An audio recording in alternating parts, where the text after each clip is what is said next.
time of physical as well as mental and spiritual distress in this country and abroad, there was a seeking for divine reality.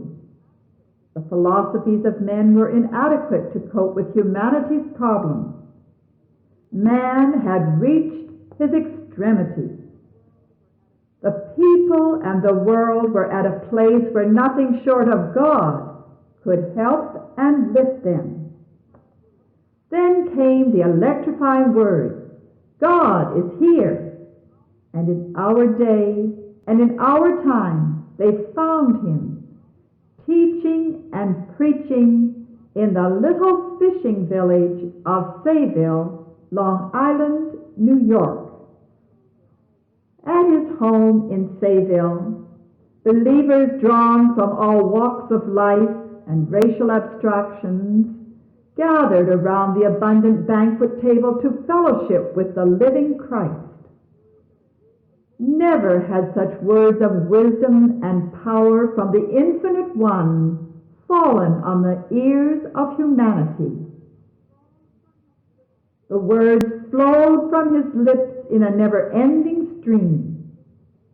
Words of life and spirit and love. They were so numerous that the small staff who had voluntarily set about to transcribe them could not keep up with their transcriptions, nor could the press publish them all, and many of these wonderful words have been buried until this very day. Now a larger staff is busy getting them out to the press so the world can benefit. The following are jottings from the early notebook of one transcriber, recorded for the enjoyment and enlightenment of some, and as foundation stones toward a perfect world for others. I thank you, Father. Father Divine's words from the notebook of John Lamb, installment number 51. Editor's note. We break again at this time to give our listeners an excerpt, article, and later sermon given by Father Divine relative to the case. This is followed by Father Divine's letter to Mother Divine, written from his summer hotel, as he called it, and the reading matter he asked Mother to read to the household at the home in Sayville.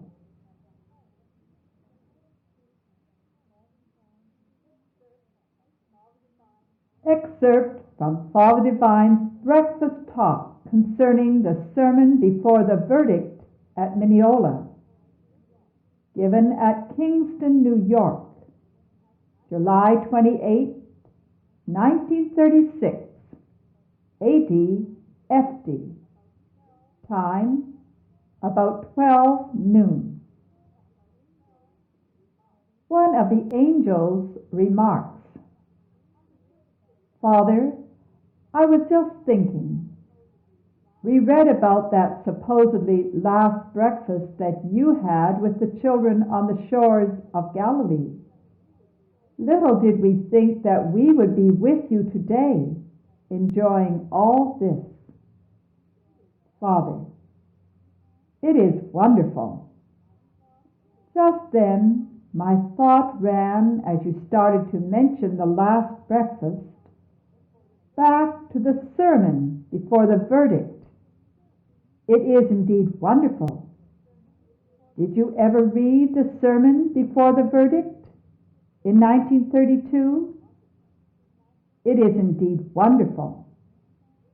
Question. Can we get that now, Father? Father. Maybe it can be had. It was a little booklet. It contained the sermon just before Judge Smith sentenced himself, thinking he was sentencing me. I was in Mineola jail, but on bond. I came back to the city and preached tonight and tomorrow they passed a verdict of guilty. And then I returned back to my summer hotel, better known as jail. Miss Drew asks, Father, there's a reason for that. You're going there? Father, of course. The sermon before the verdict is an outstanding sermon.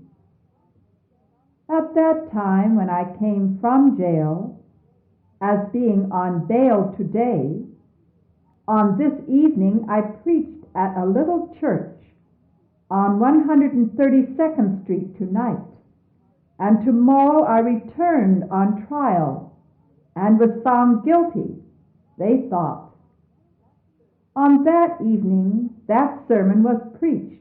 One gangster was converted, came up and fell at my feet.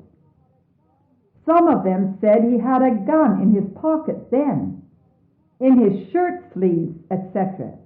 It is indeed wonderful. And many others were wonderfully blessed. I think there was one healed that night of blindness. However, it was a message long to be remembered, never to be forgotten. So when you mentioned that last breakfast on the shores of Galilee, it reminded me of the last sermon before the verdict. And apparently you were going to mention it. But however, each of these experiences were and are well worth considering. They are long to be remembered and never to be forgotten. But still, the work goes on. It is more convincing today. It is more legible from every angle expressible today than it was in those days.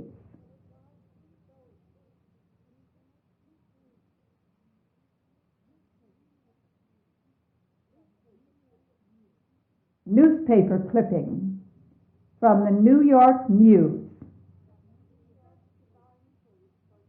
Sets divine case for new hearing. Supreme Court in Kings orders appeal to be heard in December. The Reverend Major J.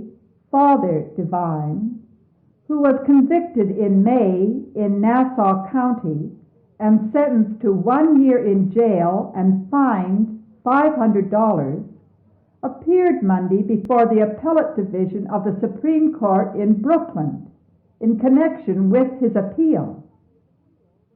Argument of the appeal was set down for the December term of the court. James C. Thomas, 11 Park Place, attorney for the Sayville Head, represented Divine at the hearing.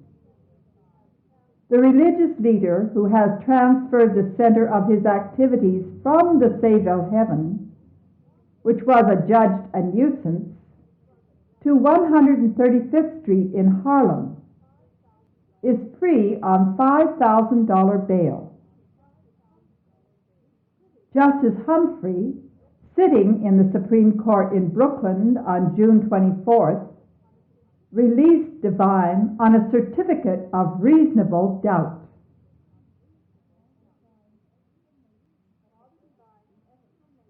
Father Divine's explanation of the verdict reversed by the Appellate Division of the Supreme Court of New York. Our Father's message at the Bridgeport Kingdom banquet table, 468 and 470 Broad Street, Bridgeport, Connecticut, Friday evening, December 29th, 1933, A.D. F.D. Time 9:35 p.m. The truth crushed to earth shall rise again. God is the truth. How improbable it is for man as an individual, organization, or nation to rise up in opposition to God, when God has declared in his written record, the Bible, the wrath of man shall praise God. In the year 1932, Judge Lewis J. Smith, Supreme Court judge, whose name received more recognition after his passing than during his whole life's career, tried to crush, embarrass, abandon, and wipe out, if possible, the works of God himself.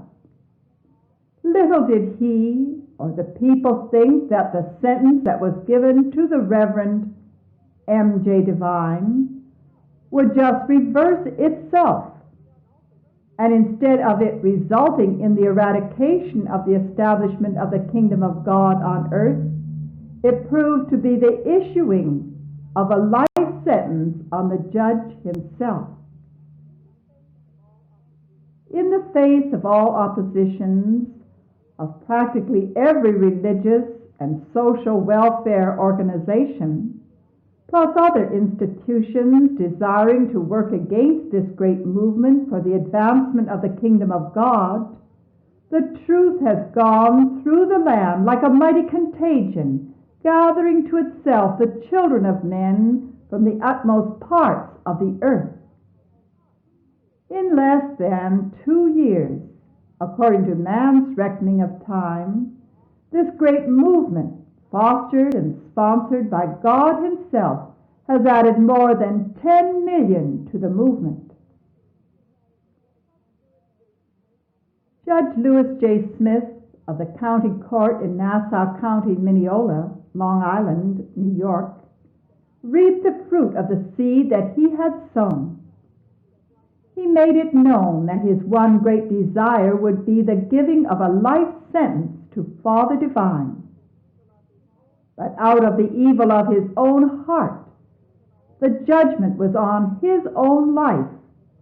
For 4 days after the sentence, the maximum sentence given to Father Devine, the judge passed off of the stage of action to try the unrealities of an unknown world.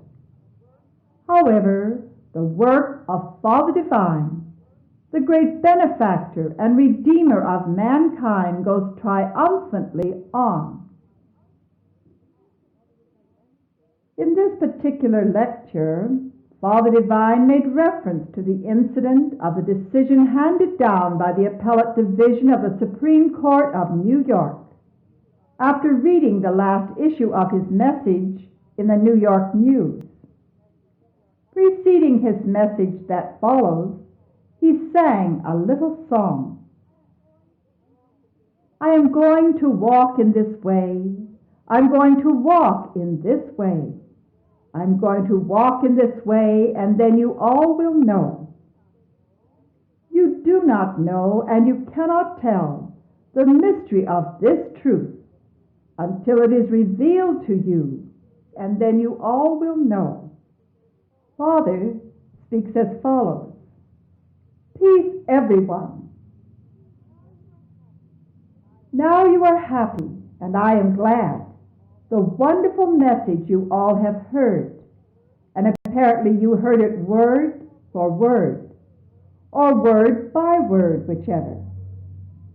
It is wonderful to see just what the Spirit will do through them and those who are supposed to be in opposition to you. They establish my going through and by trying to prohibit it. They have caused me to go forth into all of the land, the places I had not visibly gone. The spirit of my presence and the presence of my Spirit is expressing and manifesting in practically all of the countries and in and among all of the people. It is indeed wonderful.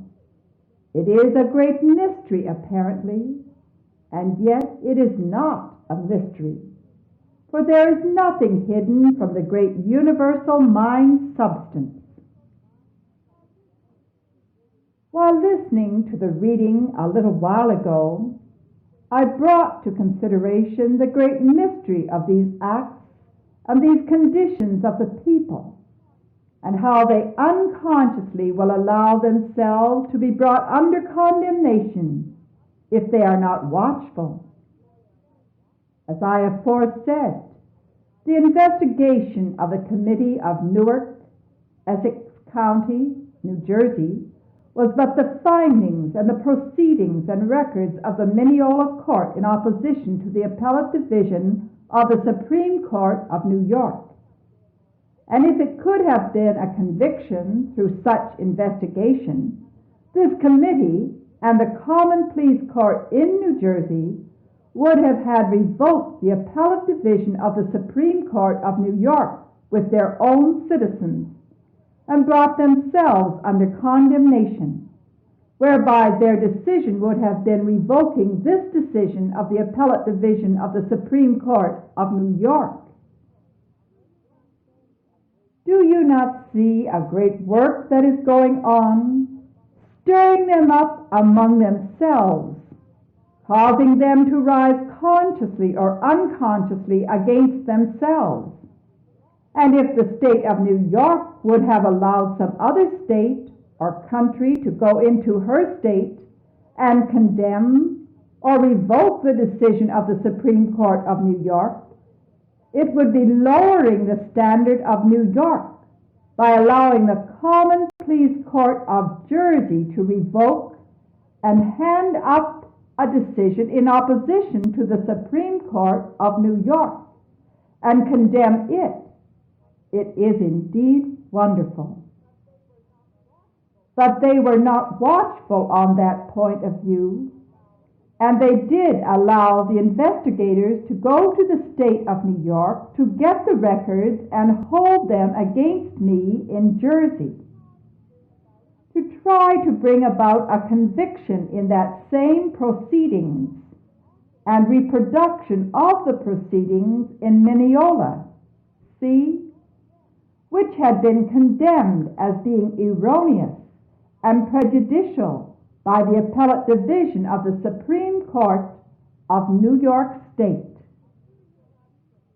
Do you not see the great mystery of how they work, even in opposition to themselves unconsciously? I do not feel that the authorities of Jersey would have consciously tried to condemn the state of New York. Consciously, they thought they were only trying to condemn me, if they could. But whatsoever the Supreme Court of the state of New York had said, the decision that they had handed down, if there would have been any other conviction or condemnation that would have brought a conviction, it would have been taking the decision of the Appellate Division of the Supreme Court of New York and putting it apparently beneath the Common Pleas Court of Jersey. Do you not see the great mystery? Therefore, the inhabitants of New York State, and especially the officials, should rejoice and be exceedingly glad, because I have the victory in my own consciousness. For I would not allow them to bring a conviction or condemnation in reality in opposition to what the decision of the Appellate Division of the Supreme Court had handed down in New York. It is indeed wonderful. Take these thoughts to consideration. You as individuals, and as individuals collectively, yea, even universally, will come to this recognition, yea, even to this realization. God, in reality, is a wonderful counselor. Consciously or unconsciously, expressly, God is a wonderful counselor, having fought through 42 different generations BJ, better known as BC, always carrying within himself the victory. It is indeed wonderful. It is a blessing to the state of New York that I would not allow them to bring a conviction through and by the Common Pleas Court in Jersey. That would have lowered the standard of the state of New York and placed it beneath the standard of the state of Jersey, and would have really embarrassed the political powers of New York and the legal proceedings that would have had a greater existence and expression here in the future than what it had been. So it is a wonderful thought to think and to see how God works in a mysterious way. Insignificant as I may appear to be, condescendingly I came, apparently ascending, coming to the lives of the children of men and expressing and manifesting myself in the midst of them, and stirring up the nation from the beginning to the ending. It is indeed wonderful. Therefore, it is well worth considering what these decisions were. When the Appellate Division of the Supreme Court of the State of New York handed down the decision that the rulings and proceedings of the courts of Nassau and Suffolk counties against the defendant were erroneous, prejudicial, and overruling through comments and rulings that were beyond the limits of right thinking and judgment after the similitude of the legal proceedings in our courts, it was plain to see that this Jersey investigation, consciously or unconsciously, was trying to overrule the decision that was handed down by the Appellate Division of the Supreme Court of New York. They should have seen that, but they did not, or maybe had not, and therefore they did allow the Jersey investigation to go to the state of New York to seek to find and to search the records and witnesses that were for the state, against the state to take their false witnesses and their false accusations to bring about a condemnation to the decision of the Appellate Division of the Supreme Court. It is indeed wonderful. Now, had they not gone back to try to get the records and the witnesses that were for the state, that was proven by the Appellate Division of the Supreme Court to have been malicious and prejudicial, it would not have been an actual condemnation to the Appellate Division of the Supreme Court of New York. But if they could have handed down a decision, they would have brought an actual conviction. It would have been a conviction for the Appellate Division of the Supreme Court of the State of New York. For I am in accord with the Appellate Division of the Supreme Court of the State of New York. It is indeed wonderful. I am in accord with the Supreme and not with the lower courts. Now the county court tried to condemn me. Don't you see? And humanly speaking, they brought about a conviction through the prejudicial proceedings and through and by their false witnesses. Don't you see? They brought about a conviction, even though it was recommended mercy. Through the prejudice of the judge, he gave the maximum penalty, the maximum sentence with the penalty. Therefore, it goes to show you it was prejudice from the beginning. Therefore, the county or counties were limited, and therefore, if they could have brought about a conviction under such proceedings by taking the witnesses and the proceedings and the records of the county court, they would have been bringing the county court of New York, Suffolk County, and Nassau County to revoke the decision of the whole state of New York, the Supreme Court representatives, the whole state of New York. And I am functioning in the supremacy of things. And therefore, the Supreme Court recognized me and endorsed my activities partially in a way of expression, where it reversed the decision and proved that it was prejudicial.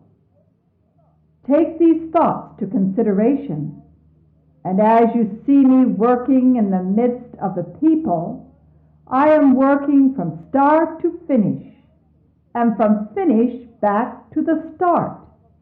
For I will turn over and turn up everything that is not according to the foundation, and I will root up, as it was said, everything that is not planted by my heavenly Father shall be rooted up. It is indeed wonderful. It matters not what may appear to be.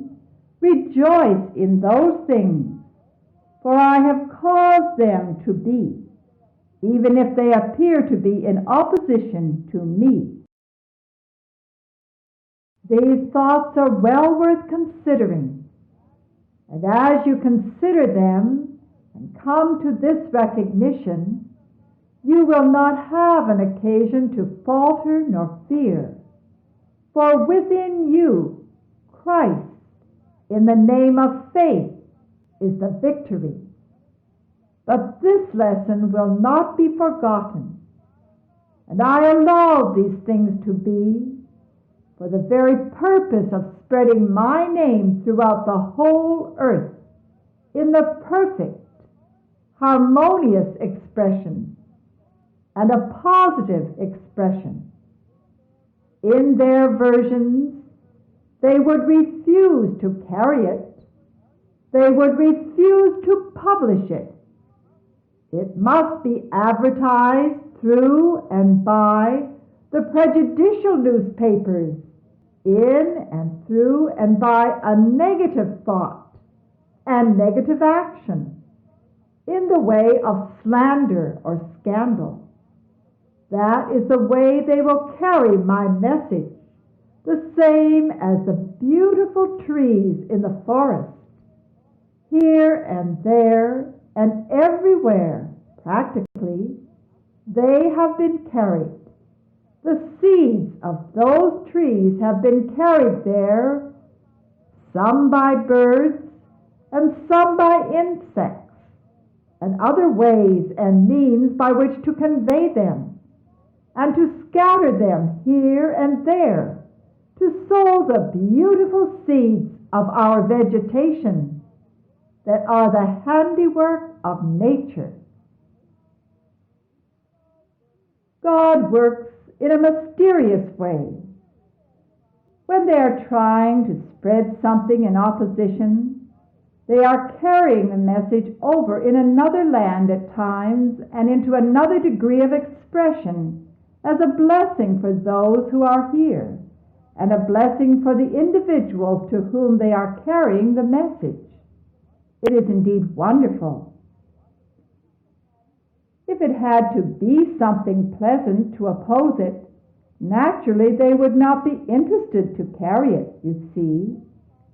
They like something cross-grained, something in opposition. They are desirous of antagonism. They desire to be antagonistic, and therefore they even seek opposition of things. And hence they do express and convey the message of truth through and by being in opposition to it, even as they are to you. I think I'd better stop. I need not speak in words, but the spirit of my mind and the mind of my spirit are speaking. They are speaking when I am apparently silent. I may cease to speak in words, but still I will be speaking in the hearts and minds of men. If it were only to see and unfold this gathering here tonight, it would be a sermon that transcends the average sermons of our present day, just merely to see those of you, these few here tonight, as it is with one accord. I am preaching the teaching in deeds and in actions, expressly and manifestly putting my spirit in you, causing you to walk in my statutes. If for any cause you have not come to this place in consciousness, where you are in perfect harmony internally, and desire to be one in heart and in mind, it is because you have deviated in some way.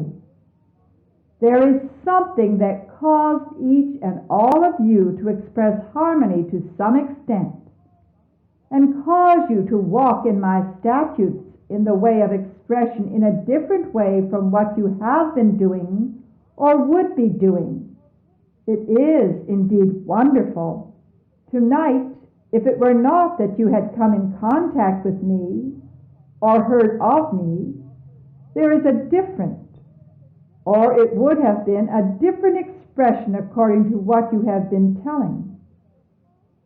Your past experiences were different expressions from what they are tonight. Were they not? Then I say, if it would be but to copy this expression manifested here, prohibiting you and changing you from doing what you have been doing before you saw or knew me, it would be worth any sermon, humanly speaking, by any person or persons. It is indeed wonderful. Just think of it. Suppose your thoughts would run back to the old mind, the old person that was expressing and living in that temple before you put off the old man with all of his deeds, and how you would have been tonight had you not seen me. Then I say, the very expression that I am putting forth into action, causing you to walk to this extent or to this degree in my statutes, is a sermon that transcends all human imagination, yea, even all of your preconceived ideas and opinions. It is indeed wonderful. For this cause we are rejoicing, and we are exceedingly glad. Such a beautiful expression of my mind put forth into action here. If it were only for the sake of sitting together and expressing manifestly harmony, unity, and fellowship.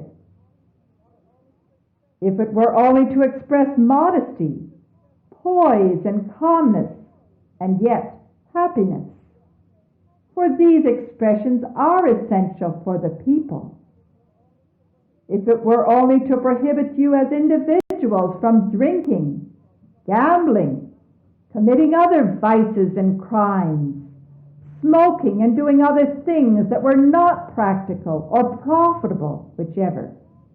If it were only for these expressions that you would have been doing, that would cause you, as they did cause you, many trials and tribulations, many diseases and afflictions and aches and pains.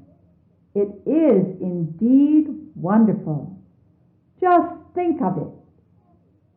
Just you who are here this evening, it is well worth considering what you did do in those bodies, and what you would have been doing if you would have been living. But truly might have one said, there is a great change since I have been born. There is a change made since I have been born.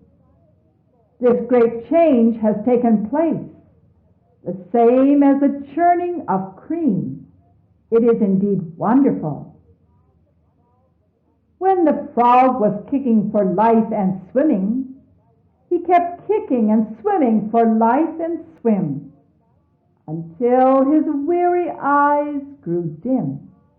His muscles ached, his breath grew short, and gasped to speak when wearily spoke, said, "Dear old boy, it's pretty tough to die so young, but I've had enough of kicks.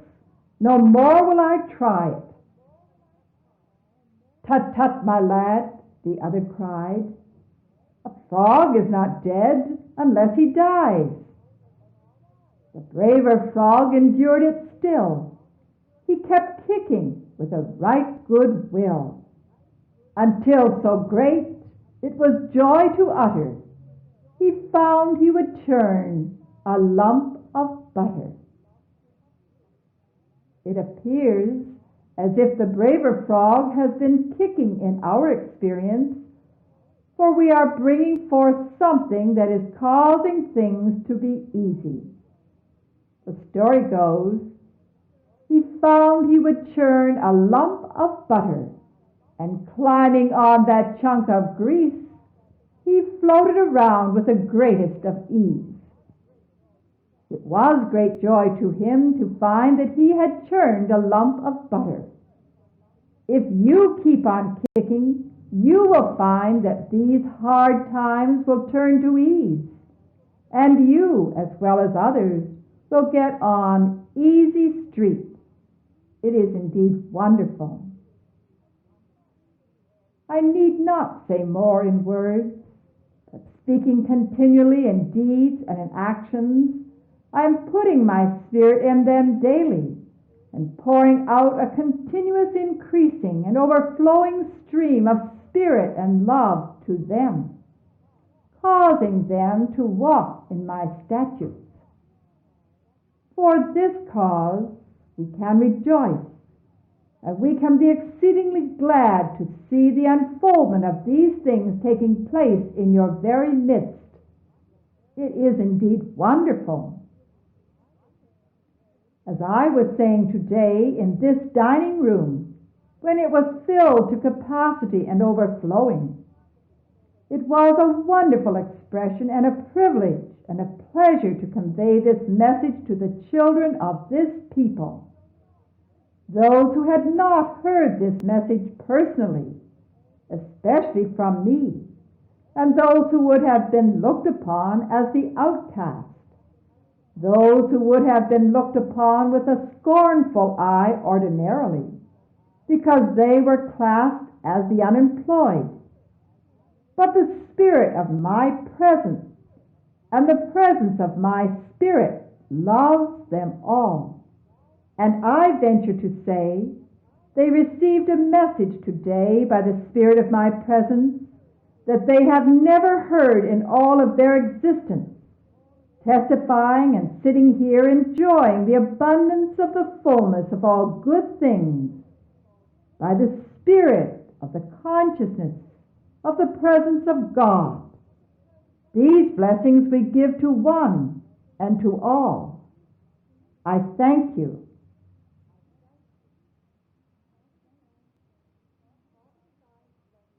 Father Divine's letter to Mother Divine. Riverhead, Long Island, New York, Suffolk County, June 20th, 1932. Mrs. M.J. Divine, 72 Macon Street, Sayville, New York. Dear Mother, I write as I wish to say, while sitting, thinking, and reading of the different experiences of the work and what I have gone through in other bodies and in other names, and yet God has always been the same here and now, wheresoever you be. Remember, I am here, and I am there, and I am everywhere, and nothing can hinder or stop me. Therefore, ever remember, I am with you, and all who are wholeheartedly with me. Now then, read the 22nd chapter of St. Luke, and 54th to 71st verses, and St. Mark 14, 53rd to 72nd verses. Also see St. Mark 16, 9 to 14th verses. and remember these things, and sayings are true. For the Spirit is just as operative today as it was then. Also, for your consideration and for your consolation, read the 42nd and 43rd chapters of Isaiah, and also read the book called Wonderful. It is wonderful. Read 23rd page to 33rd page. Then also read my messages in the Metaphysical News. In all of them, since March 16th, 1932 until now, read them for yours and for others' consideration in the home. Then you all will know I will be home at my own appointed time, and I will come in a rightful, righteous, and a legitimate way. But I want you all to know I'm not worrying at all about coming, only as the Lord wills. I mean the Spirit. No man's will, but the will of God. But one thing I say, you can see the condition of the weather, and you can see just a foretaste of what will be this summer if I stay here personally. There shall be no summer. I say, woe unto all those that wanted me out of Sayville. Seashore shall be closed, and they shall see and know, as much as they have tried to take my home and freedom. And they have done it unto Christ, and unto themselves, and they must reap what they sow. See St. Matthew. Also you will find it is written, you are just as well to have a millstone hanged about your neck and be cast in the sea as to offend the least one of these, my little ones. Note carefully Matthew 15th chapter, verses 1 to 21st verses. But notice the 27th verse of the same chapter. Then you can see evangelically it is true. Great woe unto all that I have planned against me. But I say, as I said, all can be even as I am. For this leaves me well, healthy, joyful, peaceful, lively, loving, successful, prosperous, and happy in spirit, body, and mind. But they must live evangelical and be true in all things. Respectfully and sincere I remain, Reverend M.J. Devine. Postscript. Now then, I know you understand what I mean about other bodies and other names, the same as you know the same Spirit, same mind, the same one has been coming all the time in different bodies. The following are the scriptural passages Father referred to in his letter to Mother. St. Luke chapter 22, verses 54 through 71. Then took they him and led him and brought him into the high priest's house, and Peter followed afar off. And when they had kindled a fire in the midst of the hall, and were set down together, Peter sat down among them. But a certain maid beheld him as he sat by the fire, and earnestly looked upon him, and said, This man was also with him. And he denied him, saying, Woman, I know him not. And after a little while another saw him, and said, Thou art also of them. And Peter said, Man, I am not. And about the space of 1 hour after another confidently affirmed, saying, Of a truth this fellow also was with him, for he is a Galilean. And Peter said, Man, I know not what thou sayest. And immediately, while he yet spake, the COCK crew. And the Lord turned and looked upon Peter. And Peter remembered the word of the Lord, how he had said unto him, Before the COCK crow, thou shalt deny me thrice. And Peter went out and wept bitterly. And the men that held Jesus mocked him and smote him.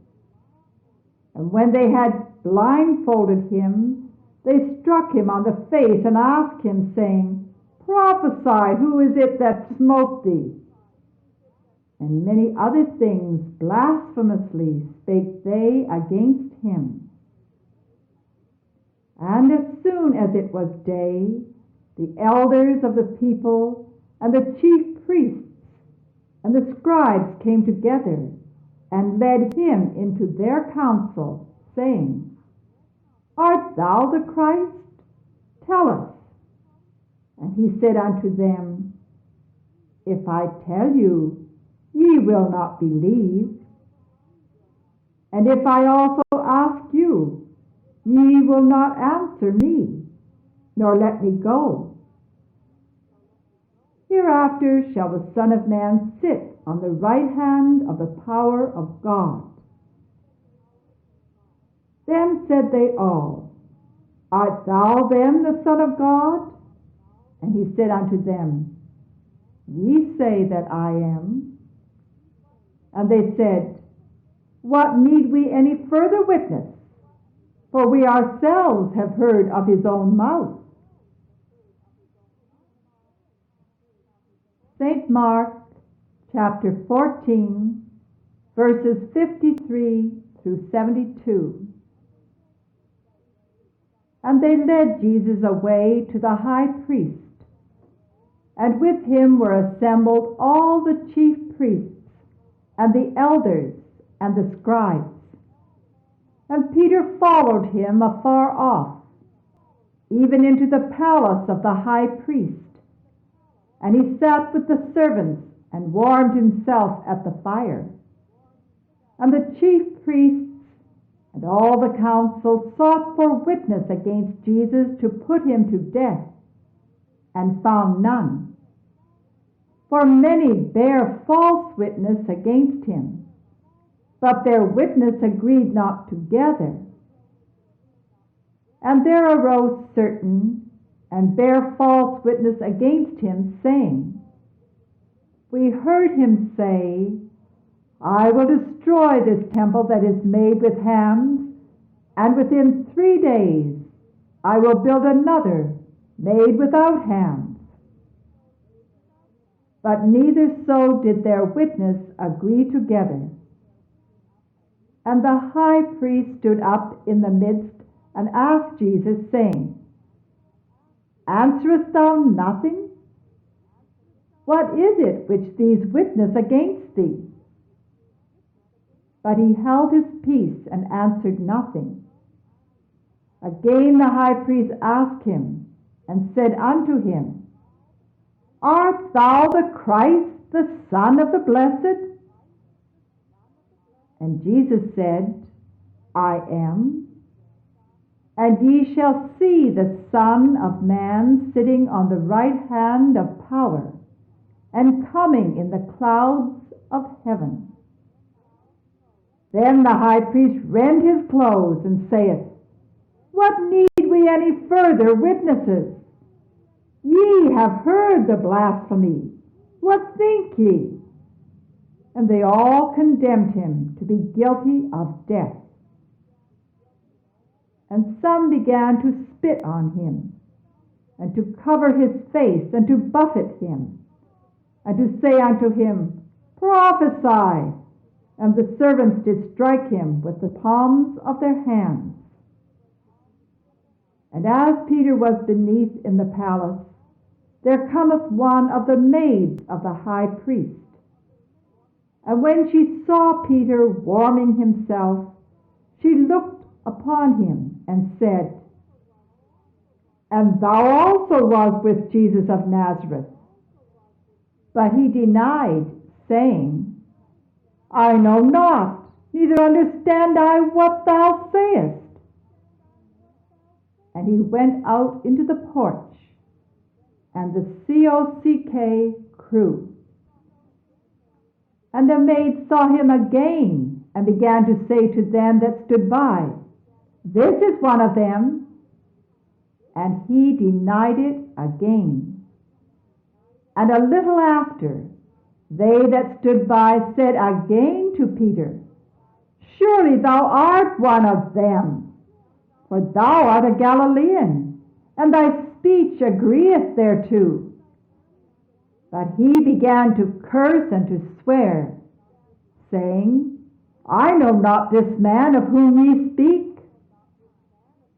And the second time the COCK crew.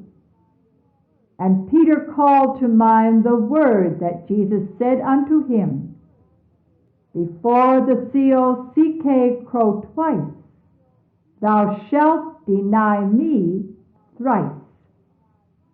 And when he thought thereon, he wept. St. Mark, chapter 16, verses 9 through 14. Now when Jesus was risen early the first day of the week, he appeared first to Mary Magdalene, out of whom he had cast 7 devils. And she went and told them that had been with him, as they mourned and wept. And they, when they had heard that he was alive, and had been seen of her, believed not. After that he appeared in another form unto 2 of them, as they walked and went into the country. And they went and told it unto the residue. Neither believed they them. Afterward he appeared unto the 11, as they sat at meat, and upbraided them with their unbelief and hardness of heart, because they believed not them which had seen him after he was risen. I thank you, Father,